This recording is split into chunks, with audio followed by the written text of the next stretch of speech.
What it is, what it do, cyber world. It is your girl, the one, the only Ash Said It. AshSaidIt.com, AshSaidIt.com. Welcome to the Ash Said It Daily Podcast Show. I appreciate you guys for all of your love and support. We're close. We are on the heels of 1,500 shows.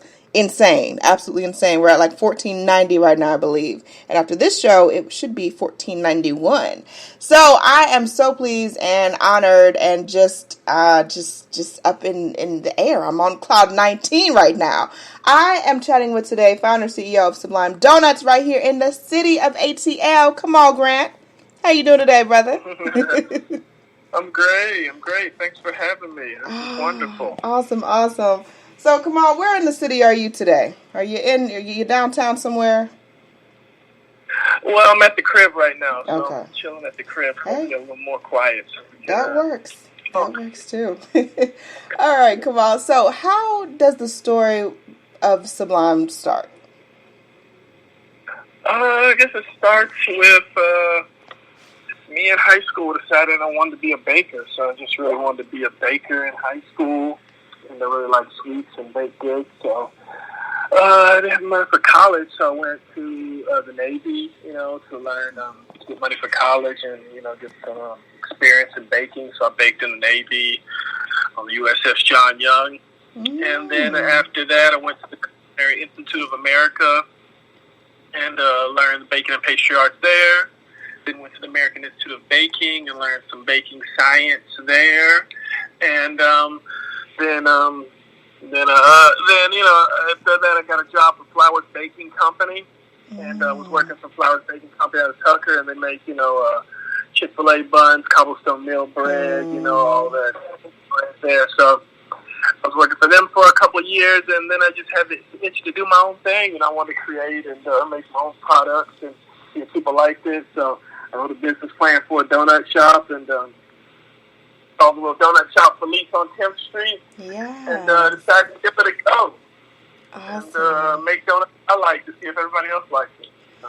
Yes, come on. I will have to tell you, when I passed through, Briarcliff and stuff, I always had to go through and get that white chocolate peach fritter. That one there had my name on it. That's the winner there. That one definitely had my name on it, Kamal. I got to say, one of my faves. So as you created this plan for your shop and you were figuring out, how you were going to move with it. What would you say was one of your first obstacles? One of the first obstacles, I guess the first obstacle could have started and opened the shop August 25th of 08, so we just had a 12-year anniversary a couple of weeks ago, a week or two ago. So, started August 98, and, first, I don't know if you remember about 08, everybody was going to the bank, getting these big loans, houses, in the summer, spring of that time. So I was like, I'm going to start a business, so I should be able to get some money, too. Went to the bank, no money, so I was like, oh, man, this sucks. What am I supposed to do? So I didn't really have no money to start the business. So I just had to cash on my 401k, which was, not really a lot of money. Yeah. And just running my own, I really couldn't do anything in my business plan, so I just had to work the donut shop myself, and I was really my only employee. And, it turns out September, all the banks fail, and, the economy goes in a tailspin. We go in a recession and whatnot. So the banks knew they didn't have no money. So started off in a recession, so that was kind of tough. And then being my only employee, so it was just really only me, so I didn't really have advertising and all that jazz that you would do when you start a new business. So it was really just word of mouth, and it was kind of pre-social media explosion. So it was really just, how can I make good donuts where someone would just tell their friends to tell their friends, And, as people started doing that, the donuts were high quality. It was nothing you could get on anybody else's shelf, so people would share with their friends, take pictures of it on the burgeoning days of Facebook stuff. And slowly but surely, we started, building a following, and people started hearing about the little donut shop and coming by. And So that was really tough, and but first like 6 months it was just me coming in there at 2 a.m. every day, making all the donuts, topping all the donuts, ringing up the donuts at 6 a.m. Open, turn on the lights, and selling donuts, and then cleaning up at 6 p.m. and trying to get out of there by 7:38, and then go home, go to sleep, and wake up and do it all over again about 12:31. You know what I'm saying? So I mean, those the grind. Yeah, I mean those seeds that you planted there. I mean, obviously, all your hard work has definitely paid off, and especially everybody that comes through the city loves your donuts. So, it made a difference. We try to represent, make sure Atlanta's represented out here. You know what I'm saying? Put Atlanta on the map. It's high quality food, and try to do that with donuts. I think you guys have absolutely done that. I mean, there's no other donut shop that I've been to. I'm a New Yorker. I'm a New Yorker by heart and just native. And your donuts just remind me so much of when I was a kid. Of those homemade donut shops that were up north. Just authentic. Like, this is not like any donuts that you've ever had anywhere. And I just love that about your donuts. With such a high quality product, and with everything that's going on now with COVID-19, how are you guys able to stay afloat? We were just trying to figure it out like everybody else. I mean, that's the thing. Once COVID-19 hit, and everybody really stayed at home, and everybody lost their jobs.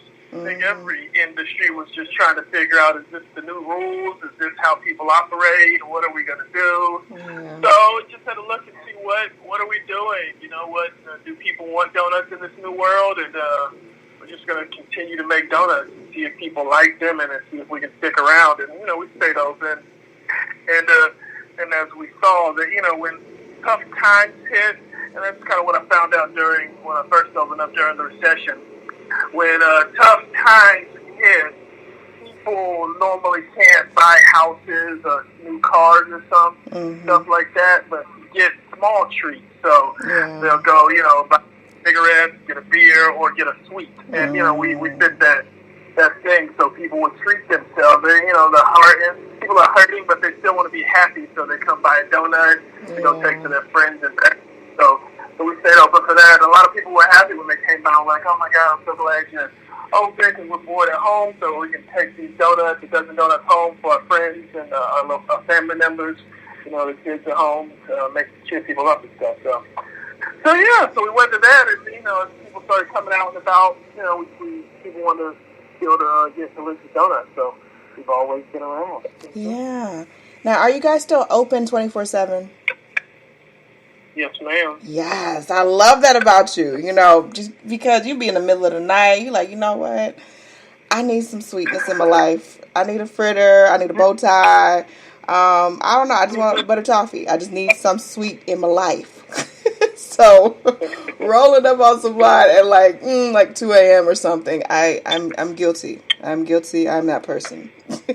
She and I are one. That's what I'm looking for. I mean, that's kind of the thing. We're always here for your donut needs. I mean, as I saw when I was coming in at 2 a.m., not everybody works a 9 to 5 schedule. So just being there open for people that want a small treat or something, you don't have to necessarily, if you want to go out with your friends or hang out somewhere, you can always come to the donut shop. You don't want to be in a bar that's all smoky, or you don't want to go to a restaurant.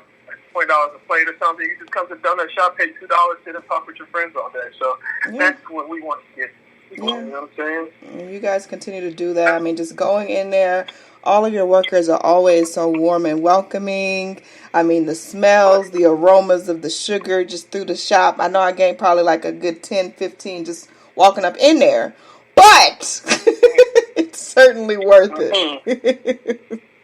Certainly worth it. Kamal, thank you so much for joining us today. We appreciate you so very much. Much more success, 2020 and beyond, of course. 2021 is going to be a better year for everybody and everything. We're claiming it. Yeah. But let everyone know if they need to get more info on Sublime and if they need to follow you on social media. Yeah, follow us on Instagram, Sublime Doughnuts, SUBLIME DOUGHNUTS, and on online also, same thing. SublimeDoughnuts.com, Sublime Doughnuts on Twitter, Sublime Doughnuts on Instagram and Facebook. So yeah, we'll stay there and you can see all the new updates and the latest new flavors that we're doing and all those chili fun videos. Okay, sounds like a plan. Much more success. I appreciate each and every one of you guys. Thank you for all of your love and support. Keeping in mind, anyone to tell you that you can't do what you want to do, you look them square in the face, you tell them, don't believe me. Just watch. Watch what I do. Watch me make it happen. Watch me make history. That's what we're doing this for, the history books. Social media is nice, but real life is so much better. Until next time, you guys.